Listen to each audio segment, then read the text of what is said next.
सिद्धार्थनगरातील drainage कामातील गैरप्रकार उघड, नागरिकांचा अधिकाऱ्यांवर कारवाईचा आग्रह। सोलापूर सप्टेंबर 19 सोलापूर महानगरपालिकेच्या प्रभाग क्रमांक 26 मधील सिद्धार्थनगर, आनंदनगर परिसरात ड्रेनेज लाईन टाकण्याच्या कामात मोठा गैरप्रकार झाल्याचा आरोप समोर आला आहे।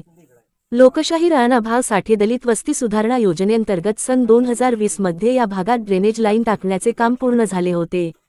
मात्र आश्चर्य म्हणजे त्याच ठिकाणी 2023 ते 24 या कालावधीत पुन्हा नव्याने ड्रेनेज लाईन टाकल्याचे दाखवून शासन आणि नागरिकांची आर्थिक फसवणूक करण्यात आल्याचे उघड झाले आहे।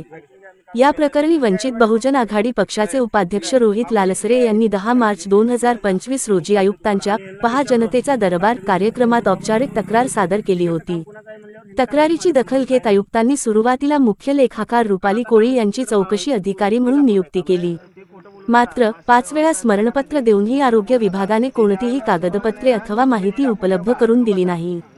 परिणामी चौकशी अपूर्ण राहिली। यानंतर लालसरे यांनी सातत्याने पाठपुरावा करत प्रकरण पुन्हा आयुक्तांच्या निदर्शनास आणले। त्यानंतर आयुक्तांनी स्वतः जागेवर जाऊन पाहणी करण्याचे आदेश देऊन नव्या चौकशीसाठी विशेष समिती गठीत केली।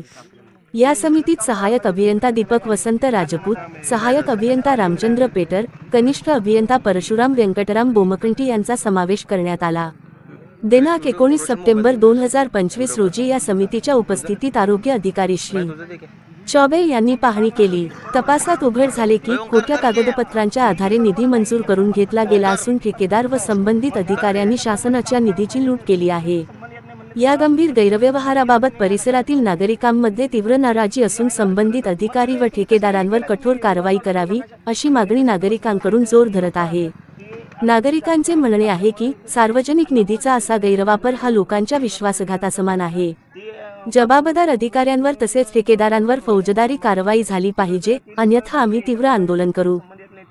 भरपूर लोक बाहेरची म्हणजे इतर समाजाचे आमचे इले झालं 2-4 घरं असतील त्याच्या पलीकडे नाही, मग ती पण ती विकत घेतलेली घरं आहे ते गेलं खाली लाईन गेला असं तर तिकडे जाऊ शकतो। मेन लाईन त्याला पाणी जे जाते ना मेन लाईन बाहेर कुठं जायला पाहिजे ना, वस्तीसाठी व्हायला पाहिजे। जाताना मात्र ते जाऊ शकत नाही किंवा येताना नळाचं पाणी बाहेर कुठं काही ना नळाचं काय संबंध हे नाही म्हणत। ड्रेनेजचं पाणी आता सगळं घातलेलं आहे ना, आपण कुठं तर न्यायला पाहिजे। एसटीपीला जायसाठी जोडला असं तर ती जोडू द्यावं, तिकडचं आपल्याला काय संबंध नाही। कामासंदर्भात बोलू दे ह्या इकडच्या